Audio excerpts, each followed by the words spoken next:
What's going on, everyone? My name is Nicholas Merton here at DataDash, and today is May 20th of 2022. Well, folks, I hope you all are having a fantastic day wherever you are, and in today's video, I want to spend some time not only to talk about the current sentiment in the market over the past week, as we've been seeing generally neutral price territory after the brutal sell-off we saw in early May, but on top of that, spend some time to go over 3 critical data science charts here on this video that I think all of you should be watching that could signal that all the while we might have a bit of chop and volatility here in the near term, why it might be getting towards the point where Bitcoin is at a fundamental discount after having 2 significant corrections going all the way back since November. We've got lots of things to dive into. Let's go ahead and dive into the conversation, guys.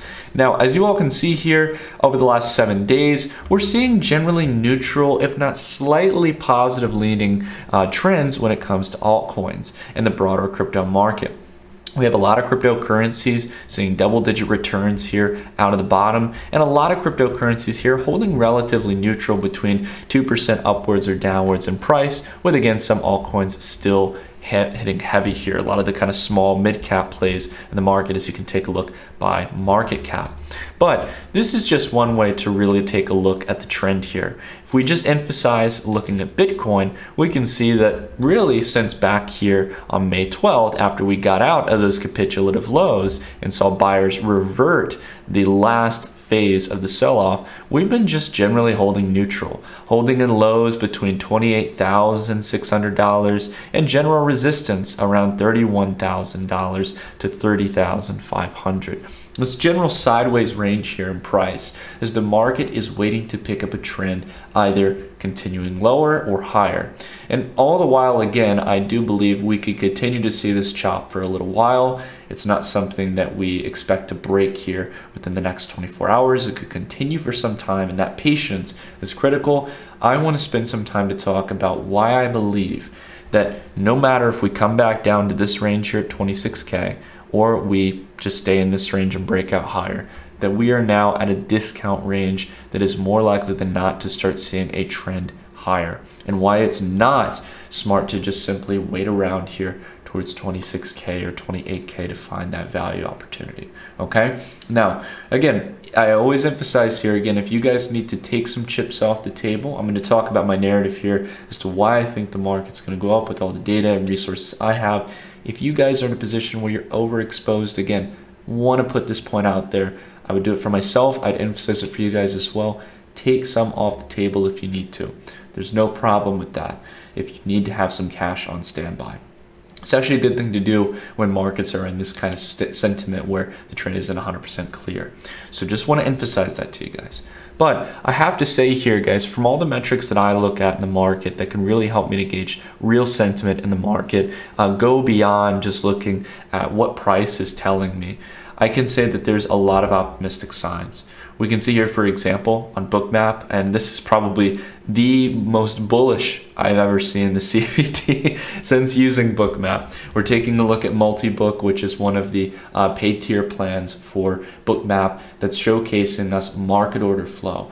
In this case, who's basically buying more at the best available price or selling more? Are the bulls, coming to the market and buying up more Bitcoin at the best available price, or more people selling their Bitcoin to dollars at the best available price? Well, folks, here has got to be one of the most bullish CBD charts I've ever seen. There's barely any red dots here on the chart here, and we're taking a look back since May 16th. All the while we've been in this consolidative range, and we have been facing a bit of resistance here on the order book. As you can see, we've got 2 heavy sell walls here hovering around these kind of $500 intervals for Bitcoin's price. Market order flow is continuing to pick up. It's not showing any sign of selling off here, or at least declining, where the sellers have effectively been kind of flushed out of the market, it seems, at the moment. Most of the sell side pressure came in during that capitulation, and buyers are coming in and buying this range up. But putting aside market order flow, and again, if you guys are interested to kind of track these things, you can check out the link down below. Bookmap's one of our really solid long-term partners, and it's one of my favorite tools to use outside of TradingView. It is important as well to keep an eye on the data science models, and we're going to take a look at a few here in regards to the market, but more specifically towards Bitcoin. So take a look here at the Fear and Greed Index, okay? So we're taking a look here not only during bear markets, but outside of that as well during the bull market. This is the majority of the range you really have to work with here, continuing through the sell-off here of 2018. Right now, we're hanging around just above the 10-point range here, pretty much maximum fear in the market. And we've really been in this cluster. I'll just go ahead and zoom in here. We've been experiencing this point range here for the past week or so. There is absolute fear, absolute conversations of recession and bear markets, and people are now talking about the Fed more than ever because people are really concerned now that the market's going to dip down to 20K, to 15K, to 10K, whatever price target you're hearing about. Again, it's probably something exacerbated and below where we are now. These are all indicative signs here of a market that has entered absolute FUD, that it has gotten to this point where people are capitulating. People are selling large amounts of positions. They weren't taking profits at the higher range here, but in fact selling it at the lower range. And again, it's important to understand here that when you're selling these positions, and that's why it's important to watch the market order flow in the order book, is because anytime you're selling, someone's buying. And we need to know whether or not this is really the appropriate time to be exiting the market in this case. And we can see here that historically, when we get down to this range, or really below the 20-point range down to the 10-point range, this is generally a favorable range to buy, whether back here during the sell-off in March of 2020, or here at the bear market lows here of 2018. And again, big point here as to why I don't emphasize labels in this case. Whether you want to call it a bear market or a mid-cycle correction, doesn't really matter. All I care about are the metrics favorable for me to add in a position or for me to continue maintaining my position, right? So this is really exciting to see here. Now again, you can see here that we had pulled back since back here in November. And a lot of the time, we hovered around this kind of 30, 48 point range and stuff. We really find that the bottoms in this case come in around when we go below the 20-point range, and we hold there consistently, just like how we've been around this kind of 10-point range for the past week. Now, this is just one chart here, and all the while the fear and greed index is great, it's not perfect. For example, we held in the high point greed range for some time here before starting to kind of fade off momentum here, really where the top came in sometime in the first quarter of 2021. There are other metrics that are showcasing really interesting signs here. Outside of the fear and greed index, we've also got the 1-year HODL wave. Now, you all have probably heard me mention this a couple times here on the channel over the past few years, for those of you who are very active viewers of the channel. And the reason why I talk about this a lot is because it is one of the best on-chain metrics we have to see when there is less available supply on the order book, when there are more people long-term holding. And this is the really exciting thing to see here, because all the while I understand the market's been chaotic. Yes, there's been obviously a heavy correction down to this $25,000, $26,000 range, and a lot of people are concerned after we broke that the 30K range that a lot of us were hoping would hold. All the while, even though the market's volatile, we are seeing month over month about 2% of the Bitcoin supply entering into that 1-year HODL wave, month over month. You can just take a look here at the trend that really started here back in around December of this past year. Really, month over month, we've been adding at a minimum here about 2% each and every time here towards this metric. And all the while the momentum is stalling a little bit here. I wouldn't expect 2% month over month growth here in like real percentage terms, right? We're not just talking about the metric itself going 2%. We're talking about really 2% of the supply entering into this 1-year plus band. We have not only entered into new all-time highs here, but we're continuing to see that metric climb higher. And why this is important is because, again, whether you think this is a bear market or a mid-cycle correction, we can see here, like back here in January 2015, when we set in the lows at 270, or for example, in the bear market here in November and December 2018, really at the bottom here, we were seeing an expansion of the 1-year HODL wave. And a lot of people are curious as to why that would be, right? Wouldn't you expect that more Bitcoin is moving on chain, going between exchanges during a bear market? Well, a lot of that on-chain activity, really a lot of the whales in this case, do that ahead of time. They're actually selling. Again, this is why we call it smart money. When these larger positions are in the market, they know that they need to distribute or effectively sell their positions into the momentum, into the excitement. They are not getting greedy when everyone else is. they're getting fearful. They're taking positions off the table or chips off the table. Whereas when the market is fearful, that's when you've got the equivalent market order flow to the sell side that they can set the limit orders to get filled. They're getting filled in, for example, just to kind of put it in a visual perspective, when Bitcoin's going from 30K to 25K, oh man, while they've got your market order flow selling in there, they're putting the bids on the order book, stacking it down and down, filling those positions at a nice 50 to 60%, if not more, discount from the previous all-time highs. They love it. They love a discount, just like you would if you go to the store and buy a good or service that you like. It's the same with asset markets. And with the position size that they have to come in and buy up big.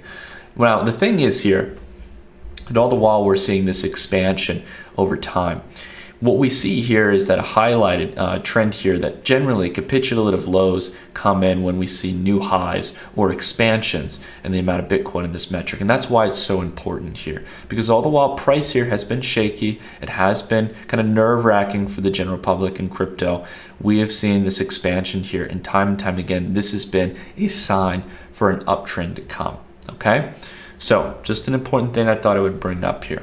And we can see that again here, the rise up here, right before the breakout here in October. And then again, you see it decline here during bull markets when a lot of these long-term holders are starting to de-risk. They're starting to take off some positions off the table, right? They'd been accumulating during this period of time, right, into the fear, and they're selling up here in the profit zone effectively. Now, the last thing I want to talk about here, and this is probably all the while something that I think is important to watch here. I think a lot of people look at it in the wrong way. This is the net unrealized profit and loss in the market, okay? And it's basically taking the existing market cap of Bitcoin minus by the realized cap and divided by market cap. And again, for those who may not know, realized cap is tracking all the unspent transaction outputs on the market and what price they were last moved at. Effectively speaking, what was the value at that time for those realized Bitcoin on chain? Now, again, it doesn't always mean exactly when people are buying and selling, but it does show in this case that those Bitcoin are mobile and that there's a good chance that they could be sold. And the important thing here, just above all, is that we see really interesting consistency here, that when net unrealized profit or loss, basically when we're seeing a higher degree of realized cap here, this is usually a sign of cycle tops. You can see here on the blue chart, the blue line chart here, that's the actual Bitcoin price. We can see it peaking here during these cycle tops here for Bitcoin, even mid-cycle tops like the one back here in 2013 in April. And we can see as well that we had it here back in February 2019. Right, when we revisited back into that 60, 65K range for the first time in history. And since then, really net unrealized profit and loss has been on a decline here. Now, one thing that a lot of you might be wondering here is we're focusing now on really kind of like the overall, the Nupal model in this case, and the red line, right, which is tracking this. You might be thinking, now that we've gone below here, oh my gosh, we're going to go into capitulation. We've still got more downside to go. And to be honest with you all, I won't completely take that off the table. That metric can happen if more people, again, that HODL wave we talked about, if more people, a lot of those whales, start to sell, right? That could happen. But the important thing to note here is that not only have the highs here and the Nupal gotten lower practically each and every time throughout history, it started to go downwards over time. We've also seen the decline here for the Nupal becoming less and less severe each and every time. Net unrealized profit and loss doesn't dip down as much as it previously did. I mean, even for example, if we want to put it in perspective, the kind of chaos, and I remember I was in New York when this was happening around a lot of people I knew in the crypto industry in March of 2020. And that was just pure capitulation. Bitcoin down at $3,100 after going to 14K just a few prior months ago. That was absolute capitulation and fear. And only that came down here towards 10.6%. We are already sitting here at positive 17%.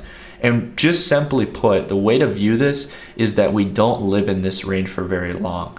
So overall, even if you do believe we are going to go into these capitulative lows, this is at the range here where dollar cost averaging, passive investing into Bitcoin and other key blue chip assets in the crypto space like Ethereum probably makes sense more than not. And that's the point I want to drive here, guys, that all the while, again, we've still got some chop. We're not out of the woods yet. I want to make that very clear. I've come to terms with that. I accept in this case that yes, we broke below the 30K range that we were watching for, guys. And to be honest, it definitely blew out of my proportions on my expectations for how low Bitcoin could go. That level would really held for a long time, but it showcases that levels can be broken, especially when fear gets big enough. But keeping all that in mind, understanding that we do not want to get caught 2 steps behind, and we need to turn to these on-chain metrics so we can keep our emotions in check. We do not want to fall into the emotions of the market cycles. And we can see that all the while these models aren't perfect, no model is, these can give us a great determiner as to whether or not we're at a favorable discount or overbought as a market and have more downside to come. And to be honest with you all, I just don't see it at the moment.